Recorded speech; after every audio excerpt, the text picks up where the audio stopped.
All witchcraft comes from carnal lust, which is in women insatiable.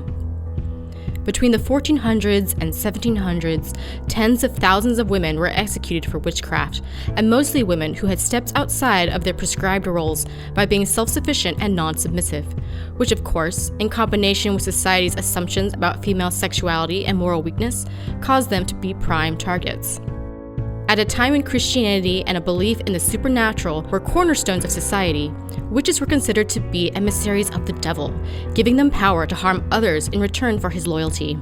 Usually, someone higher up in the community would accuse them. Quarrels with neighbors resulting in inexplicable misfortune on one of the parties, such as failed crops, miscarriage, or sickness, could result in an accusation. During their trials, the accused could be subjected to the swimming test, which consisted of being tied to a chair and dunked in water to see if they would float.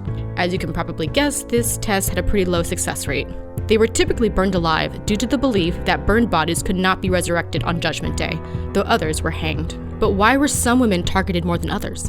We assume that those at risk were women who looked something like this, or had a reputation for dancing naked in the moonlight over a cauldron. But what was actually going on there?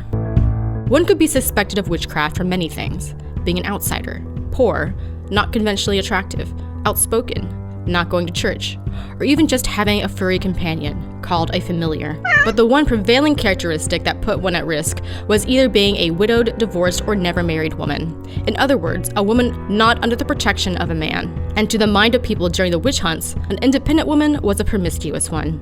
Women in this time period were viewed as insatiably lustful, and this didn't necessarily subside with age. There was also a prevailing belief that women were morally weak due to being the daughters of Eve, who famously could not resist temptation. So women needed not only men's physical and economic protection, but their moral protection as well. The lusty widow was a favorite concept of the times. The village whore might be a widow, but what of an old widowed woman of a hideous physical appearance, prone by her very sex already to the temptations of the devil? Might she not be slacking her lust at some diabolical source, deprived of all other? Hence the distrust surrounding women who lived independently. Without a husband to channel her desires and to help her know right from wrong, she was at risk of falling for Satan's tricks, and was therefore a danger to society as a whole. Even the Malleus Maleficarum, a popular German manuscript from the 15th century, described how to know if a woman was a witch by studying her sexual transgressions. Authorities often feared that female sexual desires would become uncontrollable, endangering the sanctity of marriage and the social order in general.